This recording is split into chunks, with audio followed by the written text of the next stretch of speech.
ल हजुरको शुभ नाम भन्नुहोस् त। नमस्ते, मेरो नाम सुमन घोडासैनी। म यहाँको चाहिँ स्थानीय। खोलाको यो अवस्था देखिरहँदा हिजो हामीले पौडी खेल्न हामीले चाहिँ हिजो नुहाउन आइराख्दाखेरि देखेका खोला कहाँनेरि थियो, आज खोलाको अवस्था कहाँनेरि पुगिसकेको छ भन्ने कुरा हामीले यो चाहिँ हेर्दाखेरि पनि देख्छौँ। किनभने खोला उहाँ माथिबाट बग्थ्यो अनि त्यस पछाडि चाहिँ पानी सङ्लो बग्थ्यो, क्रसरहरूको लेदो पानी जाँदैन थियो खोलामा। त्यतिखेर नुहाउनलाई पनि सहज थियो, सबै स्थानीयहरूलाई राम्रो थियो। अहिले अब यो क्रसर आयो, चारैतिर भत्काएको छ, चारैतिर उ गरेको छ, पोखरी खनेर छोडिदिएको छ। स्थानीय बच्चाहरू चाहिँ त्यो पोखरीमा गएर पौडी खेलिरहेको अवस्था छ। पौडी खेल्ने अवस्थामा त्यो बनाएर छोडेको पोखरीमा चाहिँ स्थानीय बच्चालाई चाहिँ भोलि केही हुनसक्छ। त्यो पोखरीहरू नबनाऊ, 10 फिट 12 फिट 15 फिट 17 फिटसम्म हामीले चाहिँ खन्या भेटिरहेछौँ।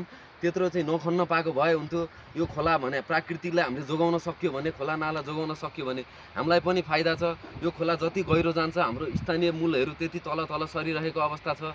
त्यसलाई पनि मध्यनजर गरेर कति मापदण्डमा छ त्यही अनुसारले चाहिँ तल चाहिँ गहिरो खन्ने अवस्थालाई चाहिँ सिर्जना गरौँ। अनि क्रसरहरू बन्दै गर्नुपर्छ भन्ने हाम्रो पनि माग होइन। कमसेकम जहाँ दर्ता गरेको छ त्यहाँ चलाइदिउँ। अनि त्यहाँबाट चाहिँ नियममा चलाउँ। राति 10 बजेसम्म 11 बजेसम्म मनलाग्दी चलाउनुहुन्छ। केही भनौँ भने चाहिँ 2-4 जना यताउति चाहिँ मान्छेहरू मिलेर थर्काउनुहुन्छ। यस्तो कार्य नगरिकन नियममा चाहिँ चल्नु भन्ने मेरो चाहिँ धारणा छ। धन्यवाद।